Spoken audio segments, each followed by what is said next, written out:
Hello बच्चों, good evening. बच्चों, इस वीडियो में हम बहुत इंपॉर्टेंट टॉपिक लेकर आए हैं, कोलिजन्स। ठीक है, कॉपी और पेन निकाल लें आप और मेरे साथ साथ नोट करते जाएं। इस टॉपिक पर क्वेश्चन आपका रॉन्ग नहीं होना चाहिए। शर्त यह है, आपने अगर मेरे साथ साथ नोट किया तो मैं डेफिनेट निश्चित कह रहा हूं कि इस टॉपिक पर क्वेश्चन आपका रॉन्ग नहीं होगा। ठीक है, तो मेरे साथ साथ नोट कर लें बच्चों। कोलिजन्स की बात कर रहा हूं। कोलिजन हमारी दो है, एक तो इलास्टिक कोलिजन और एक होती है इनइलास्टिक कोलिजन। इलास्टिक कोलिजन कौन सी है? If total kinetic energy before collision is equal to the total kinetic energy after collision, then the collision is called elastic collision. Total kinetic energy collision से पहले और कोलिजन के बाद total kinetic energy अगर same है, इसका मतलब collision कैसी है? इलास्टिक कोलिजन होगी। If total kinetic energy before collision, collision से पहले की टोटल काइनेटिक एनर्जी और आफ्टर कोलिजन काइनेटिक एनर्जी अगर इक्वल है, सेम है, डेफिनेटली कोलिजन कैसी होगी बेटे? इलास्टिक कोलिजन होगी। Total kinetic energy before collision is equal to total kinetic energy after collision. दूसरी होती है inelastic collision. If total kinetic energy before collision is not equal to total kinetic energy after collision, अगर total kinetic energy collision से पहले और collision के बाद अगर इक्वल नहीं है, then the collisions definitely inelastic collision. But law of conservation of momentum is applicable in both type of collision. Collision अगर इलास्टिक है तो उस केस में क्या होगा बेटे?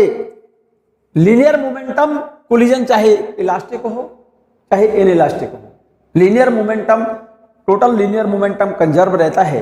लेकिन अगर काइनेटिक एनर्जी बिफोर कोलिजन और आफ्टर कोलिजन सेम है तो कोलिजन इलास्टिक होगी, और अगर काइनेटिक एनर्जी बिफोर कोलिजन और आफ्टर कोलिजन सेम नहीं है तो कोलिजन कैसी होगी? इनइलास्टिक होगी। इसीलिए मैंने लाइन लिखी है, but law of conservation of momentum is applicable in both type of collision. ये बात क्लियर हो गई होगी। कोलिजन इलास्टिक हो, इलास्टिक कोलिजन हो तब भी लीनियर मोमेंटम कंजर्व रहेगा, और कोलिजन इनइलास्टिक है तब भी लीनियर मोमेंटम क्या रहेगा? कंजर्व रहेगा। Hence in elastic collision both kinetic energy and momentum are conserved, but in inelastic collision total linear momentum will conserve but kinetic energy not conserve. बिल्कुल clear है? Important point. If number of body changes in collision, क्या कहा? If number of body changes in a collision then collision definitely inelastic. अगर collision में number of bodies बदल जाए तो निश्चित रूप से कोलिजन कैसी होगी? इनइलास्टिक कोलिजन होगी। If number of bodies decrease, number of bodies collision में चेंज हो गई, कोलिजन कैसी है? इनइलास्टिक है। अगर कोलिजन में नंबर ऑफ बॉडीज डिक्रीज हो, क्या हो? डिक्रीज हो। If number of bodies decrease, घट जाए number of bodies, for example a bullet hits a block and gets embedded into it. किसी ब्लॉक से कोई बुलेट टकराई और बुलेट टकराकर उस ब्लॉक के अंदर धसी रह जाई। एम्बेडेड इनटू इट का मतलब मिलकर के वो सिम एक बॉडी बन गई। आपने कहा if number of bodies decrease then kinetic energy decrease. क्या कहा? If number of bodies decrease, जैसे आपने कहा कोई ब्लॉक है और इस ब्लॉक से कोई बुलेट टकराई, ये कोई बुलेट, और टकरा करके इसके अंदर धंसी रह जाए ये बुलेट, इसका मतलब पहले नंबर ऑफ बॉडीज कितनी है? 2, और आफ्टर कोलिजन ये बुलेट इसके अंदर, इससे बुलेट इससे टकराई और इसके अंदर क्या हो गई? Embedded into it. Embedded into it का मतलब इसके अंदर धंसी रह जाए, इसका मतलब दोनों ब्लॉक और बुलेट मिलकर के दोनों कंबाइंड एक बॉडी हो गई। नंबर ऑफ बॉडीज अगर डिक्रीज हो तो kinetic energy then total kinetic energy decrease, तो उस केस में पहले काइनेटिक एनर्जी ज्यादा होगी और नंबर ऑफ बॉडीज घटने के बाद, डिक्रीज होने के बाद काइनेटिक एनर्जी क्या होगी? घट जाएगी। अगर नंबर ऑफ बॉडीज डिक्रीज होती हैं तो टोटल काइनेटिक एनर्जी घटेगी। If number of bodies increase, जैसे कोई बॉम्ब है अचानक से ब्लास्ट हो जाए छोटे छोटे पीसेस में, if number of bodies increases as for example a bomb और rocket explode into air, it breaks into number of fragments. Air में एक्सप्लोड हो गया कोई बॉम्ब या कोई रॉकेट और कई छोटे छोटे फ्रेगमेंट्स उसके बन गए, then total kinetic energy increase. Simple सी बात हो गई। कोलिजन के बाद नंबर ऑफ बॉडीज अगर घटे तो kinetic energy, total kinetic energy, final kinetic energy जो होगी पहले वाली काइनेटिक एनर्जी से घटेगी। और नंबर ऑफ बॉडीज अगर इंक्रीज हो जाए कोलिजन के बाद, जैसे कोई बॉम्ब है अचानक से ब्लास्ट हो गया, कोई रॉकेट है ब्लास्ट हो गया, छोटे छोटे टुकड़ों में टूट गया, तो फाइनल काइनेटिक एनर्जी इंक्रीज हो जाएगी किससे? इनिशियल से। क्लियर है ये बात? मैं बात कर रहा हूं बच्चों elastic collision in one dimension. आप नोट करिए, बहुत इंपॉर्टेंट पॉइंट है, टॉपिक है, क्वेश्चन जरूर आता है बच्चों इसका। Elastic collision in one dimension. One dimension का मतलब एक ही डायरेक्शन में इलास्टिक कोलिजन की बात कर रहा हूं। यहां पर हमने दो बॉडी ली है, एक बॉडी इसका मास m1, दूसरी बॉडी इसका मास m2। Before collision first body की वेलोसिटी u1 है और सेकंड बॉडी की वेलोसिटी u2 है। वन डायमेंशन कोलिजन बता रहे हैं आप। सेकंड बॉडी की वेलोसिटी u2 ली है, फर्स्ट बॉडी की वेलोसिटी u1 है, और ये बॉडी चले और इससे टकराए, कोलाइड कर जाए। ऐसा तब होगा जब u1 greater than u2। Before collision velocity first body की u1 है और सेकंड बॉडी की u2। m1 मास पहली बॉडी का है, m2 मास सेकंड बॉडी का है, u1 velocity of body a before collision और u2 velocity of body b before collision. यहां पर u1 ग्रेटर देन u2 होना चाहिए, इसकी वेलोसिटी ज्यादा होगी तभी तो ये चल करके इससे टकराएगी बच्चों। तो u1 is greater than u2, तभी ये बॉडी इससे कोलाइड करेगी। If u1 greater than u2 then bodies A and B collide, head on collision होगी, आमने सामने की टक्कर होगी। सेकंड बॉडी ये रही, फर्स्ट बॉडी ये रही। ये बॉडी वन डायमेंशन का मतलब सेम डायरेक्शन, जिस डायरेक्शन में बॉडी ये जा रही है उसी डायरेक्शन में ये वेलोसिटी ये बॉडी जा रही है। इसके जाने की वेलोसिटी कितनी है? u1 है, इसकी वेलोसिटी u2 है। ये बॉडी इससे टकरा जाए, ऐसा तभी होगा, हेड ऑन कोलिजन इसकी तभी होगी जब u1 ज्यादा हो किससे? u2 से। u1 greater than u2 then the bodies A and B collide head on. ये फिगर जरूर बना लेना बच्चों। ये तो बिफोर कोलिजन।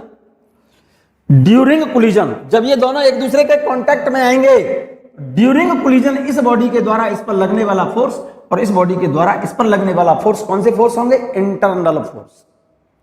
उन इंटरनल फोर्सेस के कारण इन बॉडीज का क्या बदलेगा? मोमेंटा बदलेगा, मोमेंटा चेंज होगा। आफ्टर कोलिजन, ड्यूरिंग कोलिजन जब बॉडी दोनों एक दूसरे के कांटेक्ट में है, इस बॉडी के द्वारा इस पर इंटरनल फोर्स और इस बॉडी के द्वारा इस पर इंटरनल फोर्स बैकवर्ड डायरेक्शन में होगा।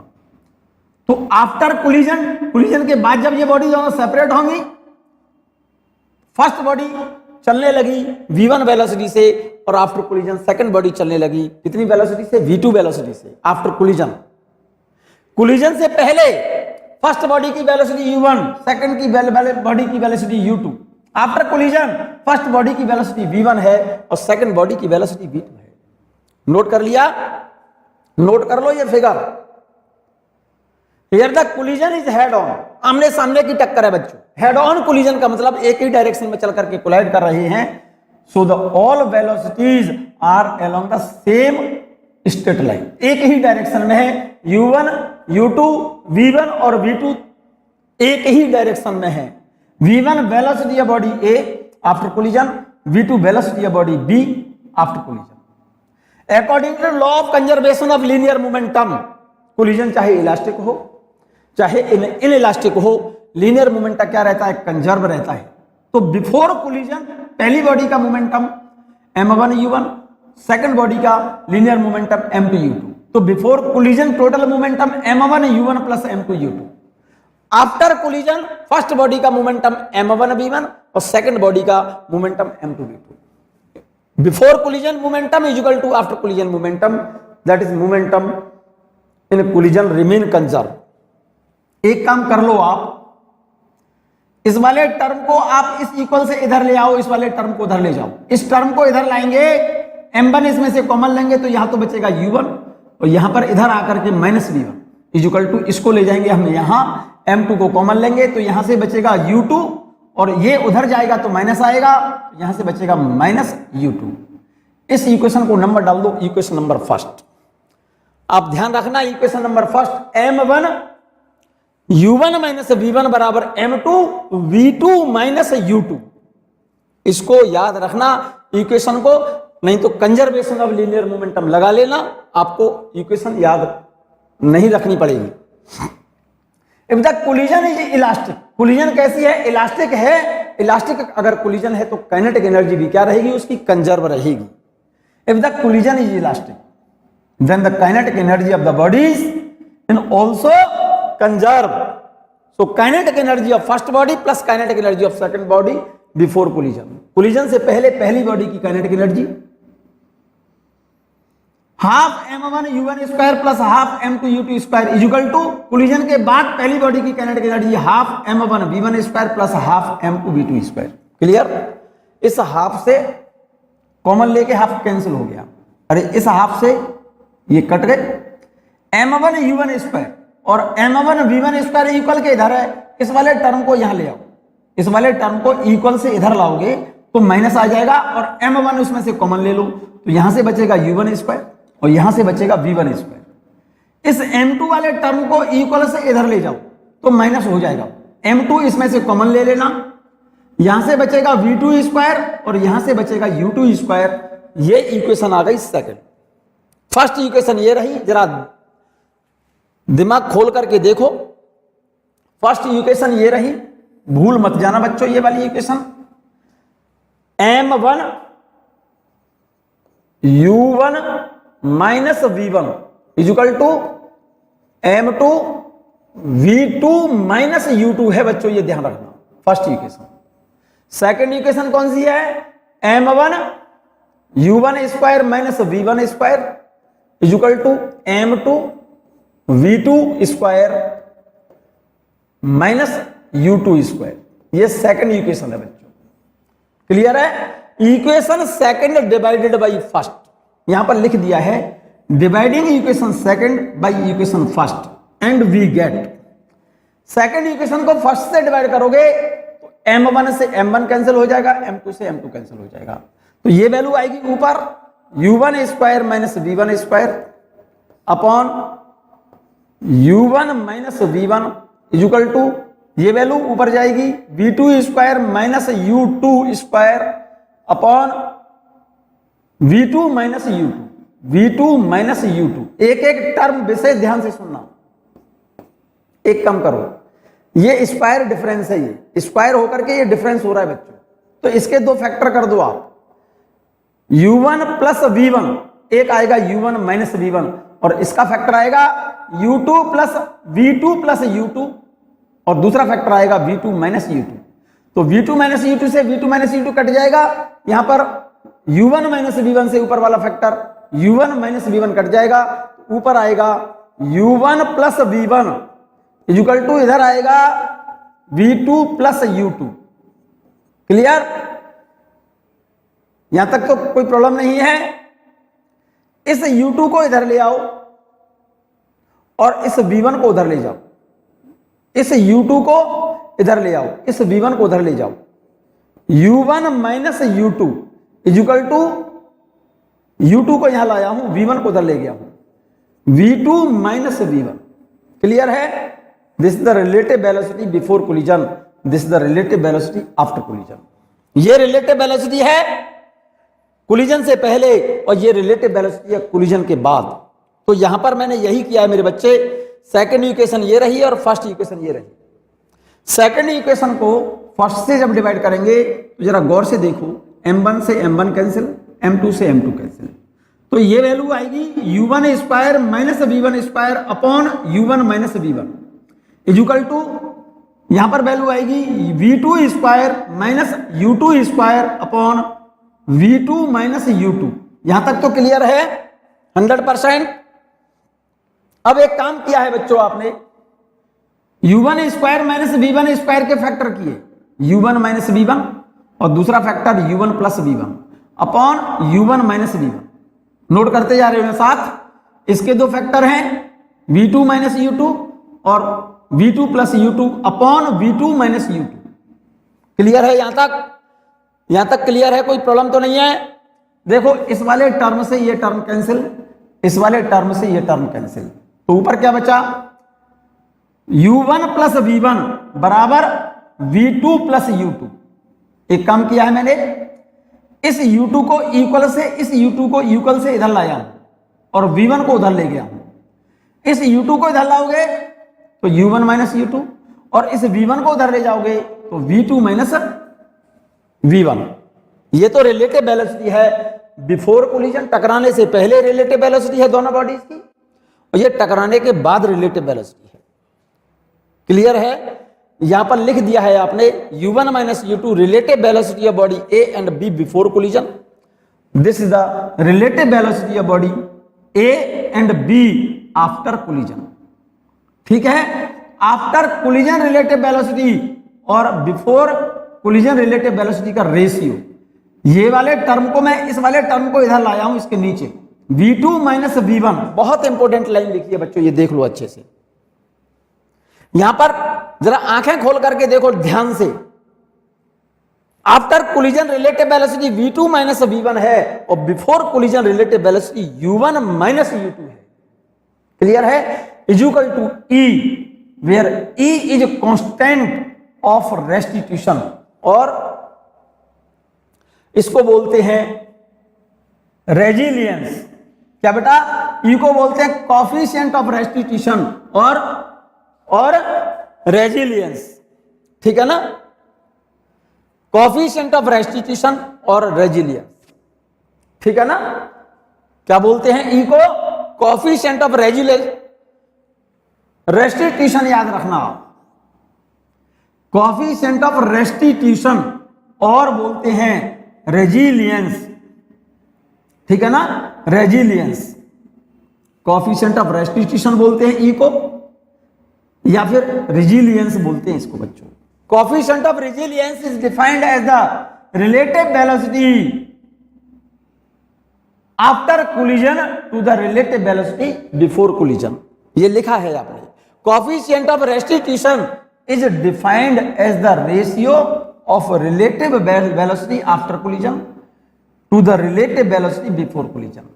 Coefficient of restitution is defined as the relative velocity, ratio of the relative velocity after collision to the relative velocity before collision. It has no unit. इसकी कोई unit नहीं होगी। ये तो relative velocity collision के बाद है और ये रिलेटिव वेलोसिटी कोलिजन से पहले। तो कोलिजन के बाद रिलेटिव वेलोसिटी और कोलिजन से पहले रिलेटिव वेलोसिटी का रेशियो कोफिशिएंट ऑफ रेस्टिट्यूशन कहलाता है। इस इक्वेशन को अच्छे से याद रखना बच्चों, इसको, इस इक्वेशन को ठीक से याद रखना। याद रहेगा? For perfect elastic collision, for perfect elastic collision, एक एक शब्द नोट कर लो। For perfect elastic collision coefficient of restitution is 1। Perfect elastic collision के लिए coefficient of restitution equal to 1 होता है, और for perfect in elastic collision coefficient of restitution is 0। ठीक है ना? एक्चुअल में कोई भी कोलिजन ना तो परफेक्ट इलास्टिक होती है, ना ही कोई परफेक्ट इन इलास्टिक होती है। इसीलिए coefficient of restitution lies between 0 and 1। अगर परफेक्ट इलास्टिक बोल दिया है बच्चों, कोफिशिएंट ऑफ रेस्टिट्यूशन कितना लिखेंगे? 1। और परफेक्ट इनइलास्टिक लिखता है वो, तो कोफिशिएंट ऑफ रेस्टिट्यूशन क्या लिखेंगे बच्चे? 0। ये टर्म भूलेंगे नहीं आप, नहीं तो क्वेश्चन प्रॉब्लम आपसे नहीं निकलेंगे। फॉर अदर कोलिजन्स, अगर कोलिजन इलास्टिक या इनइलास्टिक, परफेक्ट ना तो परफेक्ट इलास्टिक है ना ही परफेक्ट इनइलास्टिक है, तो coefficient of restitution lies between 0 and 1। Clear? From equation number third equation कौन सी है? ये रही बच्चों, v1 minus u2 is equal to v2 minus v1। इस इक्वेशन को जरा गौर से देखो, मुझे V1 और V2 की वैल्यू फाइंड करनी है। V1 और V2 की वैल्यू फाइंड करनी है from equation number third. From equation number third कौन सी थी, जरा गौर से देखिएगा। फ्रॉम इक्वेशन नंबर थर्ड U1 minus U2 is equal to V2 minus V1 थी। ये थर्ड इक्वेशन थी। मुझे V1 की वैल्यू फाइंड करनी है बच्चों, V1 की वैल्यू फाइंड करनी है। तो एक काम करो, V2 को यहां से एलिमिनेट कर दो। तो V2 की value from equation number third, ये इक्वेशन थर्ड थी, यही वाली है थर्ड। तो यहां से V1 की वैल्यू फाइंड करनी है। तो V2 बराबर इस V1 को इधर ले आओ, V1 प्लस ये वैल्यू इधर आएगी, इक्वल से इधर आएगी तो प्लस हो जाएगा, और ये प्लस U1 है और माइनस U2 है। इस वैल्यू को V2 की ये वाली वैल्यू सब्स्टिट्यूट कर दो इन equation number first. This value is substituting in equation number first. और फर्स्ट इक्वेशन आप भूल गए होंगे, फर्स्ट इक्वेशन में लिख रहा हूं from equation number first. First equation लिख रहा हूं, देखो M1 U1 minus, first equation लिख रहा हूं M1 U1 minus V1 is equal to M2 V2 minus U2। ये फर्स्ट इक्वेशन थी बच्चों तुम्हारी। इस इक्वेशन में, इस वाली इक्वेशन में V2 की जगह पर, इस V2 की जगह पर ये वाली वैल्यू यहां पर सब्स्टिट्यूट करूंगा। तो यहां पर देखो जरा गौर से, M1 U1 minus V1 is equal to ये M2, और इस V2 की जगह पर ये वैल्यू सब्स्टिट्यूट करूंगा V1 plus U1 minus U2, और ये माइनस U2। मुझे V1 निकालना है बच्चों, तो इसमें मल्टीप्लाई करो पहले, M1 U1 minus M1 V1 is equal to M2 V1 plus M2 U1 minus U2 और U2, दो U2 हो गए ना, M2 माइनस 2 M2 U2। अब मुझे V1 निकालना है बच्चों। देखो V1 निकालना है तो इस V1 वाले टर्म को, इस वाले टर्म को आप इधर ले जाओ, इस वाले टर्म को इधर ले जाओ, और इन दोनों टर्म को इधर ले आओ, ठीक है ना। तो V1 वाला टर्म, ये वाली वैल्यू मैं इधर ले जा रहा हूं, तो ये वैल्यू इधर ले जाऊंगा, तो V1 कॉमन लूंगा, V1 कॉमन लूंगा तो इसमें क्या आ जाएगा, M1 प्लस M2 आएगा। ये वैल्यू इधर गई। अब ये वाला टर्म इधर ला रहा हूं और ये वाला टर्म इधर ला रहा हूं, ठीक है ना। इस वाले टर्म को जब मैं इधर लाऊंगा,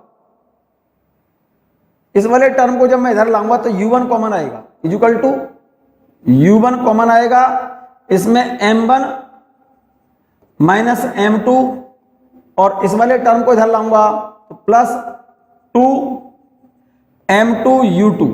मुझे V1 निकालना है तो M1 प्लस M2 को नीचे ले जाओ, तो V1 इज इक्वल टू आ जाएगा, V1 बराबर आएगा M1 minus M2 upon M1 plus M2 into U1 plus 2 M2 upon M1 plus M2 और इंटू U2। ये चेक कर लो, V1 का वैल्यू ये आएगी, V1 बराबर M1 minus M2 upon M1 plus M2 into U1 plus 2 M2 U2 upon M1 plus M2। V1 की value ये आ गई, ये रही, चेक कर लो आराम से, तसल्ली से। इसे रटना नहीं है, फॉर्मूला डायरेक्ट याद रख सकते हैं तो मोस्ट वेलकम, बहुत अच्छी बात है। ये V1 है, V1 के लिए यहां पर 2 M2 U2 upon M1 plus M2, V1 है तो M1 minus M2 upon M1 plus M2 into U1। विशेष ध्यान से सुनो, V1 बराबर M1 minus M2 upon M1 plus M2 into U1 plus V1 के लिए आएगा 2 M2 U2 upon M1 plus M2।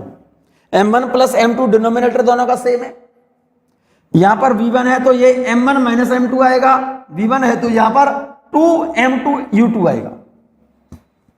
Similarly same इसी तरह से फ्रॉम इक्वेशन थर्ड v1 की वैल्यू हम इक्वेशन फर्स्ट में लिखते हैं तो v2 की वैल्यू आ जाएगी। देखो मैं लिख रहा हूं, वैल्यू सॉल्व करके दिखाता हूं। फ्रॉम इक्वेशन थर्ड इक्वेशन क्या थी, भूल गए होंगे, u1 minus v1 is equal to v2 minus u2। मुझे v2 की वैल्यू निकालनी है तो इस u2 को इधर ले जाओ, तो v2 बराबर क्या होगा, नहीं v1 की वैल्यू निकल आई, अब आपको निकालनी है v2 की वैल्यू। किसकी वैल्यू निकालनी है मेरे बच्चे, v2 की वैल्यू निकालनी है। तो एक काम कर लो,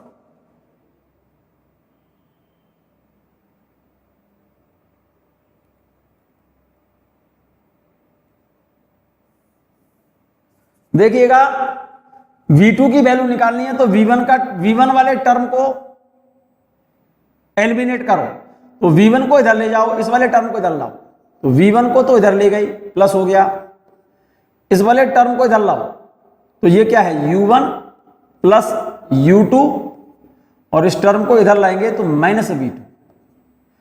इस वैल्यू को थर्ड इक्वेशन से हटा करके इक्वेशन फर्स्ट में डाल दो। फर्स्ट इक्वेशन क्या थी, m1 u1 minus v1 is equal to m2 v2 minus u2। ध्यान करो फर्स्ट इक्वेशन ये थी। इस v1 की वैल्यू यहां पर लिखनी है मुझे ये वाली, तो यहां पर लिख रहा हूं, देखो m1 ये u1 है माइनस v1 का मान ये वाली वैल्यू रखूंगा यहां पर, और इसमें लग रहा है माइनस, माइनस लगेगा तो ये क्या हो जाएगा, माइनस u1 माइनस u2 और plus v2 is equal to m2 v2 minus u2। अब एक काम करो, मुझे v2 की वैल्यू निकालनी है तो इस m1 का पहले मल्टीप्लाई करो इसमें, m1 u1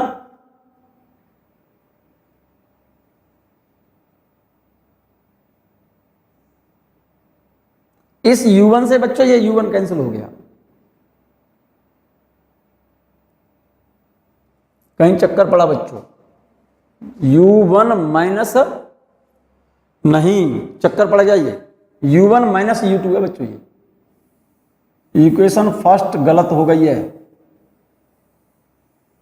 मैं फिर से लिखता हूं बच्चों, ठीक वर्जन लिखता हूं इसका, गलती से from equation first equation third से पहले इक्वेशन थर्ड से क्या वैल्यू आएगी, इक्वेशन थर्ड क्या थी, u1 minus u2 equal to था v2 माइनस v1 था।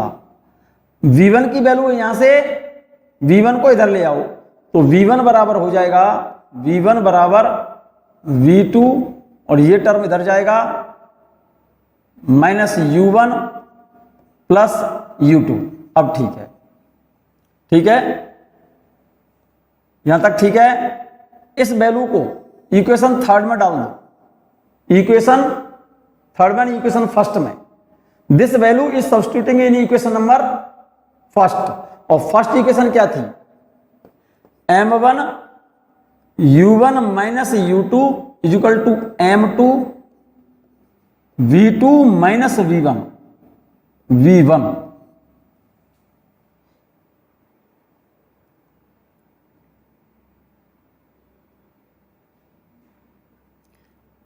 m1 u1 minus v1। बच्चों ये फिर गलत हो गई,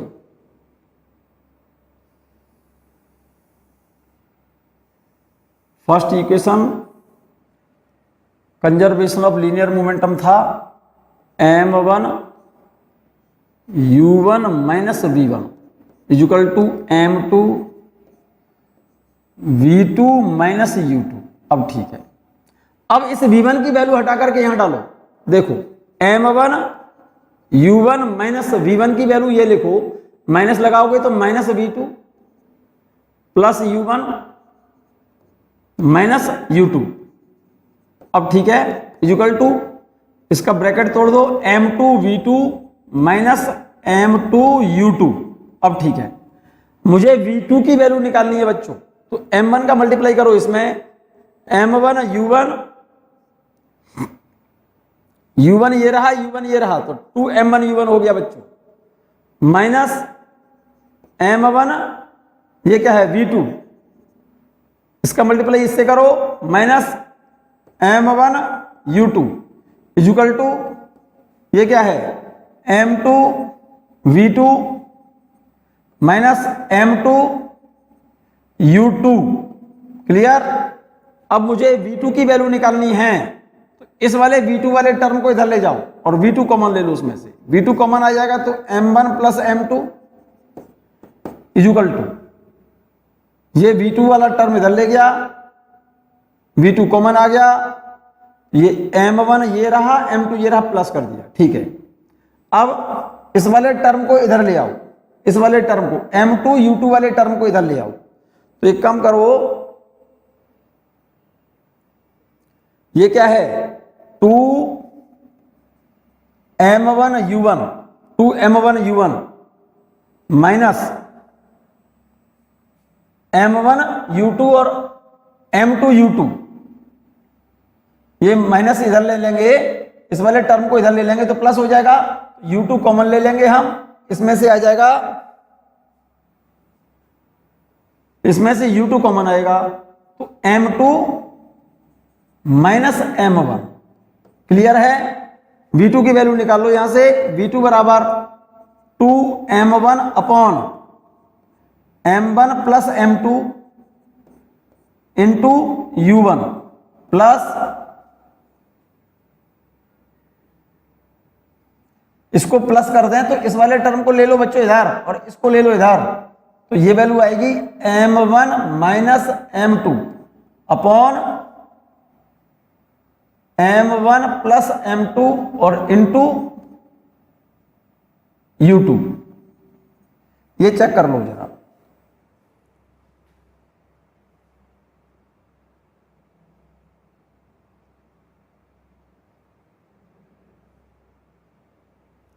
कहीं प्लस माइनस का चक्कर पड़ गया बच्चों फिर से।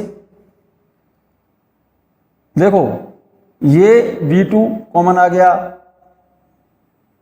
v2 ये इधर जाएगा, m1 प्लस m2। ठीक है, इक्वल टू 2m1 u1 ये रहा, 2m1 u1 ये रहा।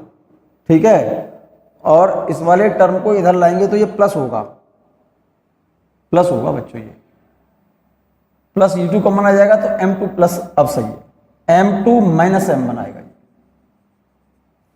v2 बराबर क्या आ गया, देखो जरा गौर से, v2 बराबर 2m1 u1 upon m1 plus m2 plus m2 minus m1 upon m1 plus m2 into u2। ये रिलेशन ये रहा, ये रिलेशन हमारे सामने है। ठीक है ना, यहां तक तो कोई प्रॉब्लम नहीं, यहां तक तो कोई प्रॉब्लम नहीं है बच्चों। ये दोनों इक्वेशन समझ आ गई। फिर से मैं यहां पर इक्वेशन को लिख दे रहा हूं। v1 की वैल्यू क्या आई है, देखो v1 और v2 दोनों इक्वेशन आपको याद रखनी है बच्चों। कैसे याद रखनी है, v1 बराबर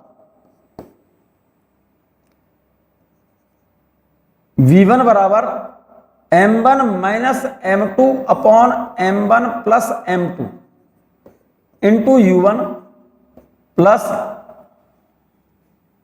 2m2 upon m1 plus m2 और इंटू u2। v1 के लिए 2m2 u2 upon m1 plus m2 है, और यहां पर v1 के लिए m1 माइनस m2 है, और v2 के लिए देखो जरा गौर से, v2 बराबर आएगा 2m1 upon m1 plus m2 into u1 plus v2 के लिए m2 माइनस m1 आएगा बच्चों, यहां पर बस इतना फर्क है, m1 माइनस m2 और इंटू u2, ये रिलेशन है। इस रिलेशन को भूलना नहीं है आपको, इन दोनों रिलेशन को भूलना नहीं है। v1 बराबर m1 minus m2 upon m1 plus m2 into u1 plus 2m2 u2 upon m1 plus m2, और v2 बराबर 2m1 u1 upon m1 plus m2 plus m2 minus m1 upon m1 plus m2 into u2। Clear है ये बात? यहां तक कोई problem तो नहीं है बच्चों, किसी को भी क्लियर है? दोनों रिलेशन याद रहेंगे, दोनों रिलेशन याद रहेंगे आपको। मैं बात कर रहा हूं स्पेशल केस, फिर से मैं बोल रहा हूं फर्स्ट और सेकंड इक्वेशन दोनों याद करो पहले।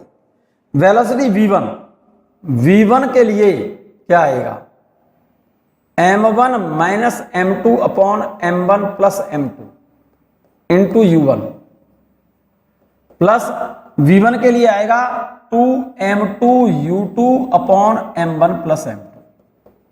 सिंपल सी बात है।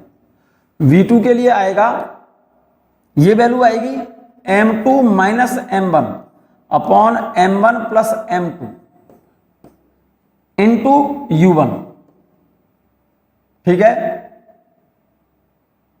इंटू u2 प्लस 2 v2 के लिए 2m1 u1 upon m1 plus m2। ये रिजल्ट आएगा। फिर से देख लो इसे, पहले ये समझ आ गया। v1 बराबर, v1 है तो 2m2 u2 upon m1 plus m2 आएगा, और यहां पर आएगा m1 minus m2 upon m1 plus m2 into u1, ठीक है। v2 के लिए ये तो आएगा 2m1 m2 upon 2m1 u1, v2 है तो 2m1 u1 आएगा, और v1 है तो 2m2 u2 आएगा। डिनोमिनेटर दोनों में सेम है, इसमें भी और इसमें भी। पहले समझो, v1 है तो 2m2 u2 upon m1 plus m2, और v2 है तो 2m1 u1 upon m1 plus m2। v1 में m1 माइनस m2 आता है upon m1 plus m2 into u1, और v2 में m2 माइनस m1 आएगा, m2 minus m1 upon m1 plus m2 into u2, ठीक है। यही लिखा हुआ है, चेक कर लो। ये रहा, देखो v1 कहां है? ये रहा। v1 है तो 2m2 u2 upon m1 plus m2 plus m1 minus m2 upon m1 plus m2 into u1, और v2 के लिए v2 बराबर, v2 है तो 2m1 u1 upon m1 plus m2 plus m2 minus m1 upon m1 plus m2 into u2। v1 और v2 के फॉर्मूले आप याद रखेंगे तभी इस चैप्टर के क्वेश्चंस निकलेंगे। और coefficient of restitution is defined as the ratio of relative velocity after collision to the relative velocity of before collision. v2 minus v1 upon u1 minus u2 is equal to e for perfect elastic collision. Coefficient of restitution 1 होता है, और for perfect inelastic collision coefficient of restitution 0 होता है। For other collision value of coefficient of restitution is lies between 0 and 1। Clear? मैं बात कर रहा हूं स्पेशल केस, देखिएगा। इफ m1 बराबर m2, अगर दोनों बॉडीज का मास सेम होता बच्चों, समझिए मेरी बात को। स्पेशल केस तभी आप याद रखेंगे जब v1 और v2 का फॉर्मूला आपको पता हो। v1 का फॉर्मूला क्या था?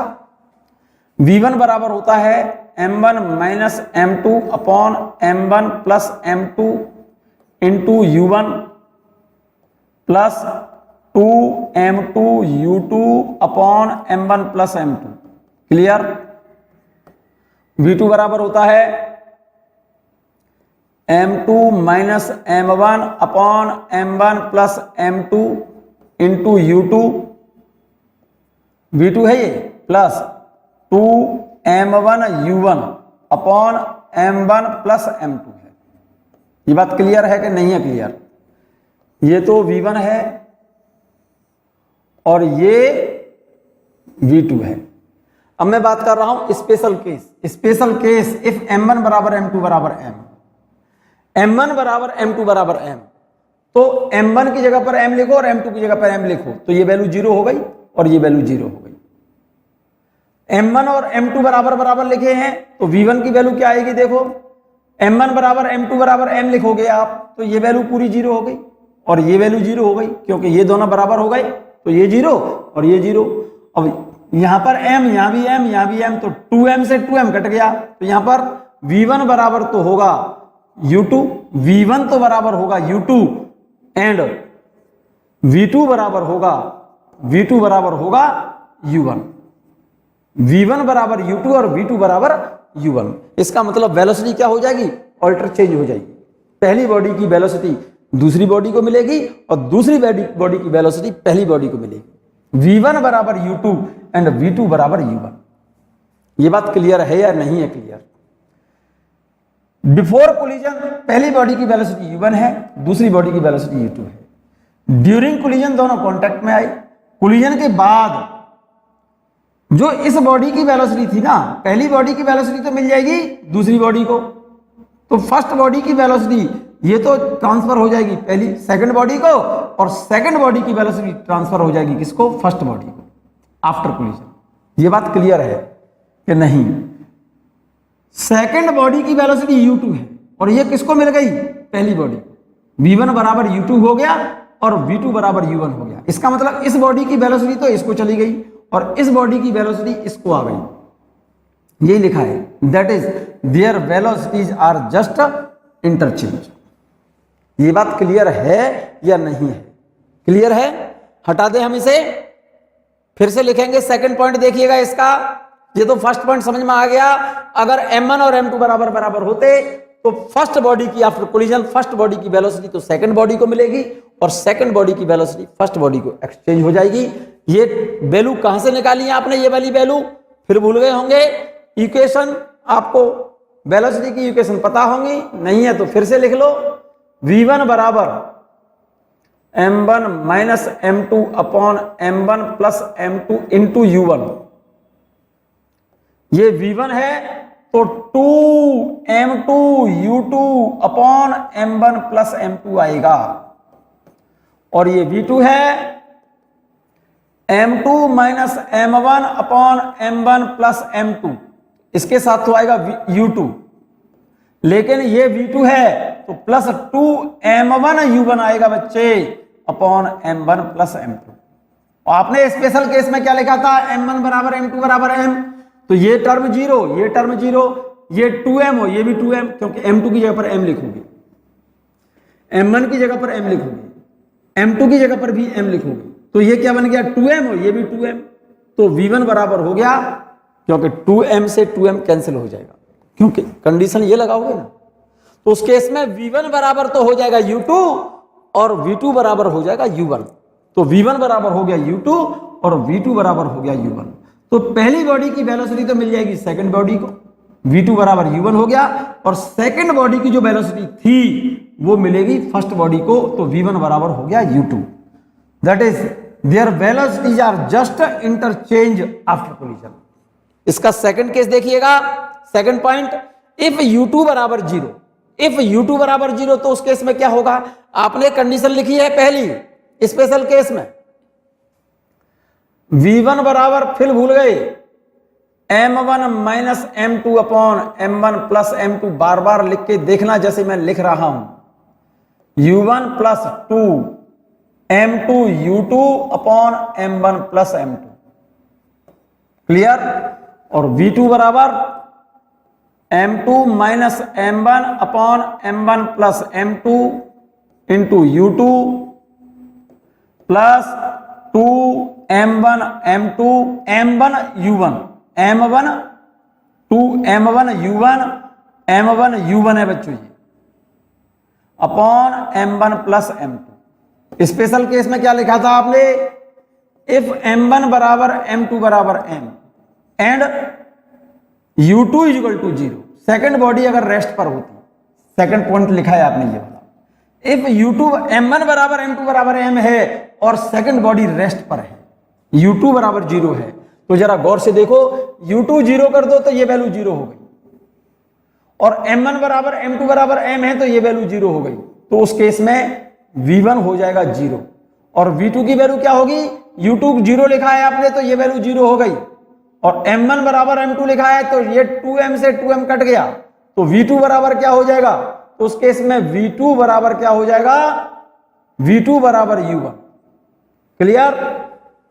मतलब सेकंड बॉडी अगर रेस्ट पर है और दोनों बॉडीज का मास अगर सेम है तो टकराने के बाद फर्स्ट बॉडी आ जाएगी रेस्ट पर और सेकंड बॉडी उसी वेलोसिटी से चलेगी जिस वेलोसिटी से फर्स्ट बॉडी जा रही थी। क्लियर है ये बात? तो यहां पर लिख दिया है U2 बराबर 0, that is the target body B is initially at rest. Then from equation 4th and 5th V1 बराबर क्या हो जाएगा, M1 बराबर M2 अगर है तो V1 बराबर तो ये होगा और M1 बराबर M2 होता तो ये भी क्या हो जाता 0 और ये V2 बराबर U1 हो जाता। In this case we consider 3 situations, क्योंकि अगर M1 बराबर M2 बराबर M नहीं है, अगर M1 बराबर M2 बराबर नहीं है बच्चों, उस केस में देखो मैं यहीं पर लिखे दे रहा हूं, ध्यान से सुनो मेरी बात को। If target body is at rest, उस केस में क्या हुआ, इफ U2 बराबर 0, इफ U2 बराबर 0 लिखेंगे ये टर्म 0 हो जाएगा, तो V1 बराबर हो जाएगा M1 minus M2 upon M1 plus M2 into U1। इसको नंबर जो भी डालना चाहो डाल दो। और V2 बराबर क्या होगा, U2 बराबर 0 बोल रहे हो, U2 बराबर 0 बोल रहे हो तो ये वैल्यू 0 हो गई, 2 M1 U1 upon M1 plus M2। अब इसमें 3 सिचुएशन पॉसिबल है बच्चों, इसमें 3 सिचुएशन पॉसिबल है। In this case we consider 3 situations, इसमें 3 सिचुएशंस हैं। वही पहली तो इफ M1 बराबर M2 बराबर M होता तो उस केस में क्या होता, V1 हो जाता 0 और V2 बराबर हो जाता U1 के।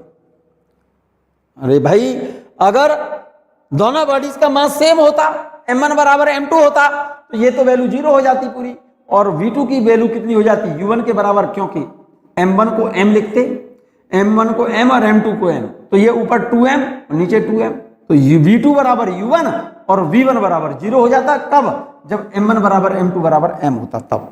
तो उस केस में देखो जरा गौर से, देन फ्रॉम इक्वेशन नंबर 6 वही वाली बात हो गई, V1 बराबर 0 और V2 बराबर हो गया U1। ये बॉडी रेस्ट पर है सेकंड बॉडी और फर्स्ट बॉडी से U1 वेलोसिटी से टकरा रही है, तो ड्यूरिंग कोलिजन ये कंडीशन है। और after collision first body second body rest पर थी तो ये बॉडी इससे टकरा करके क्या हो जाएगी, फर्स्ट बॉडी आ जाएगी रेस्ट पर और सेकंड बॉडी उसी वेलोसिटी से चलने लगेगी जिस वेलोसिटी से बॉडी फर्स्ट चल रही थी। तो सेकंड बॉडी की वेलोसिटी फर्स्ट बॉडी की वेलोसिटी ट्रांसफर हो जाएगी सेकंड बॉडी को और पहली बॉडी आ जाएगी काय पर, रेस्ट पर। क्लियर है ये बात? That is body A comes to rest and body B starts moving with the initial velocity of body A। मतलब सेकंड बॉडी टारगेट बॉडी अगर रेस्ट पर होती तो ये बॉडी से टकराने के बाद पहली बॉडी आ जाती रेस्ट पर और सेकंड बॉडी उसी वेलोसिटी से चलने लगती जिस वेलोसिटी से बॉडी फर्स्ट चल रही थी। तो सेकंड बॉडी की वेलोसिटी पहली बॉडी के बराबर हो जाएगी और फर्स्ट बॉडी क्या हो जाएगी, रेस्ट पर आ जाएगी। क्लियर है? So obviously in such a collision 100% kinetic energy of the body A is transferred to the body B। बहुत इंपॉर्टेंट लाइन लिखी है बच्चों ये, क्योंकि दोनों बॉडी का मास सेम है, दोनों बॉडीज का मास सेम है, टारगेट बॉडी रेस्ट पर है, ये बॉडी जब इससे टकराएगी तो इस बॉडी की वेलोसिटी इसको ट्रांसफर हो जाएगी और ये बॉडी क्या आ जाएगी, ये इस बॉडी की वेलोसिटी इसको ट्रांसफर हो जाएगी और ये बॉडी क्या आ जाएगी, रेस्ट पर। तो पहली बॉडी तो रेस्ट पर आ गई और इस बॉडी की वेलोसिटी ट्रांसफर हो जाएगी इस बॉडी को, तो ये बॉडी इस वाली बॉडी की पहली बॉडी की वेलोसिटी से चलने लगे। इसका मतलब इस बॉडी की 100% काइनेटिक एनर्जी ट्रांसफर हो गई, फर्स्ट बॉडी की 100% काइनेटिक एनर्जी ट्रांसफर हो गई किसको, सेकंड बॉडी को। क्लियर? थर्ड सेकंड सिचुएशन क्या है, when body B at rest in very, if body B at rest is very heavy, मतलब सेकंड बॉडी जो रेस्ट पर है अगर वो बहुत बड़ी होती, मतलब सेकंड कंडीशन क्या लिखी है आपने, कंडीशन ये लिखी है आपने लिखा है if U2 is equal to 0, तो उस केस में V1 बराबर क्या आ गया, M1 -m2 upon m1 plus m2 into u1 आया था, और v2 की वैल्यू क्या थी, 2m1 u1 upon m1 plus m2 है। अब ये कह रहा है अगर सेकंड बॉडी जो रेस्ट पर है वो बहुत हैवी है, अब इस केस में if m2 greater than very greater than m1 then m1 can be neglected. m2 की वैल्यू बहुत ज्यादा है, किससे, m1 से। m2 का मतलब सेकंड बॉडी बहुत हैवी है, किससे, फर्स्ट बॉडी से। और सेकंड बॉडी रेस्ट पर है, जैसे कोई ट्रक है, सेकंड बॉडी मान लो कोई ट्रक है, और फर्स्ट बॉडी कोई बहुत छोटी सी बॉल है, कोई ट्रक रेस्ट पर है, छोटी सी बॉल हम उसे थ्रो कर रहे हैं, ट्रक से कोलाइड करे बॉल, तो क्या होगा उस केस में m1 is very less then m2, तो m1 कैन बी नेग्लेक्टेड। तो उस केस में m1 को क्या कर दें, 0 कर दो। m1 को 0 लिखो बच्चों, m1 को 0 लिखोगे तो क्या होगा, m1 को नेग्लेक्ट कर दो, m1 को नेग्लेक्ट करोगे, m1 से m1 कैंसिल हो गया, m1 को नेग्लेक्ट करोगे तो ये तो 0 हो गया बच्चों, m2 से m2 कैंसिल हो गया, ठीक है। तो v1 की वैल्यू तो आ जाएगी कितनी, -u1 के बराबर, और v2 की वैल्यू आ जाएगी मेरे बच्चे, m1 को जब नेग्लेक्ट करोगे तो इसकी जगह 0 लिखोगे तो ये पूरा टर्म क्या हो जाएगा, 0। क्लियर।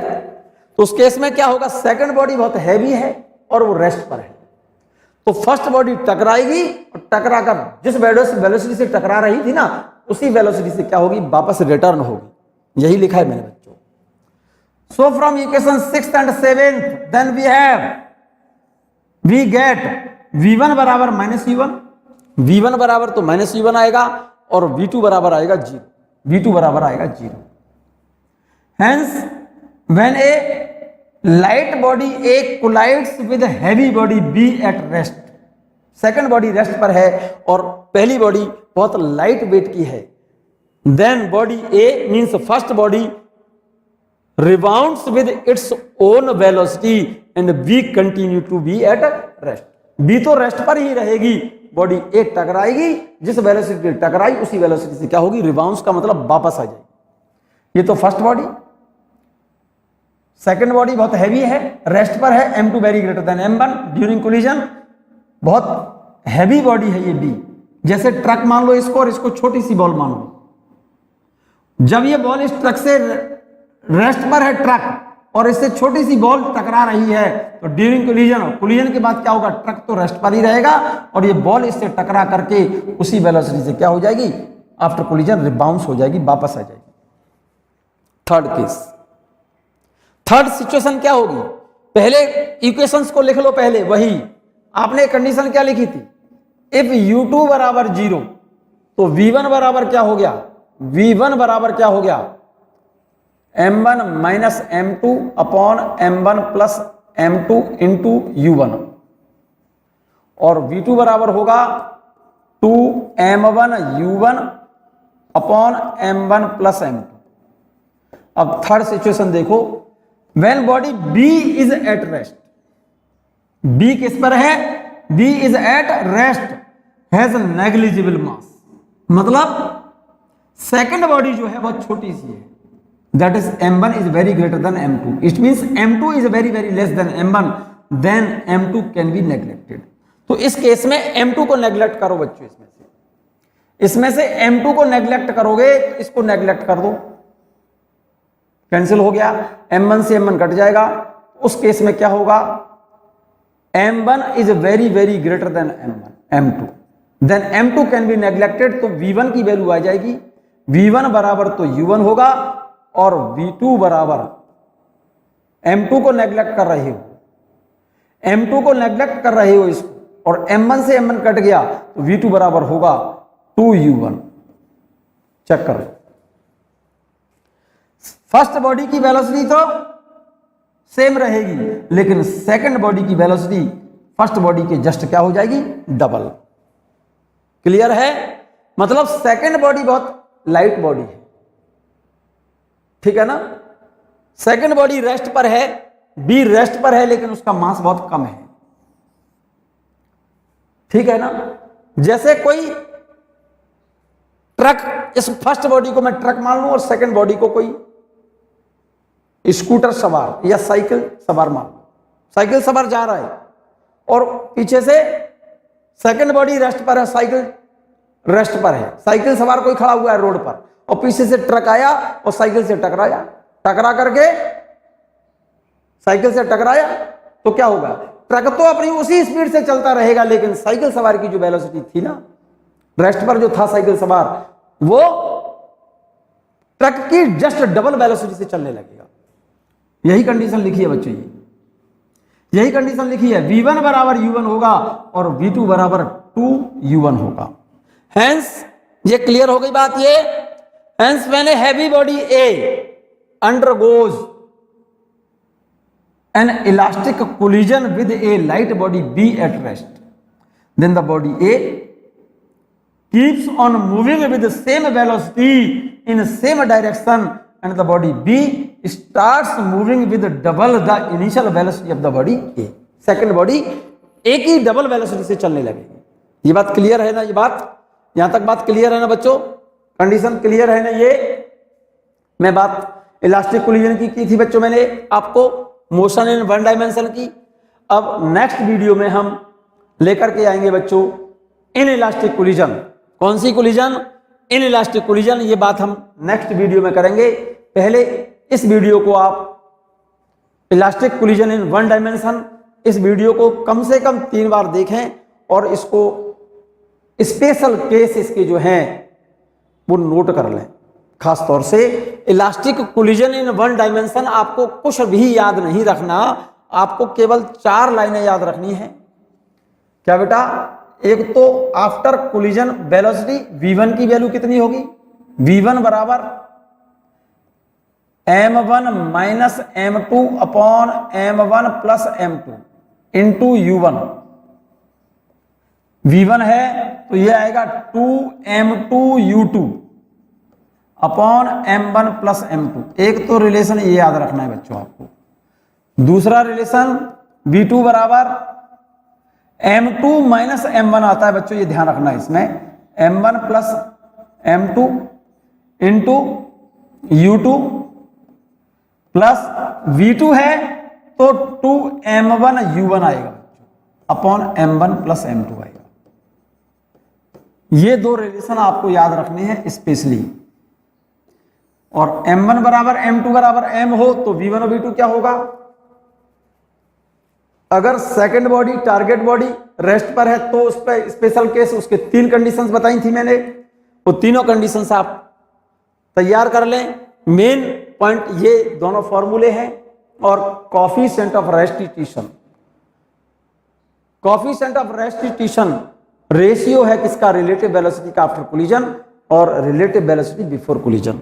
यहां से आगे की बात बच्चों हम नेक्स्ट वीडियो में करेंगे। हम इन इलास्टिक कोलिजन की बात नेक्स्ट वीडियो में करेंगे, लेकिन पहले आप इस वीडियो को कम से कम 2-3 बार देखें, एक बार लिख लें और इसको रिवाइज कर लें।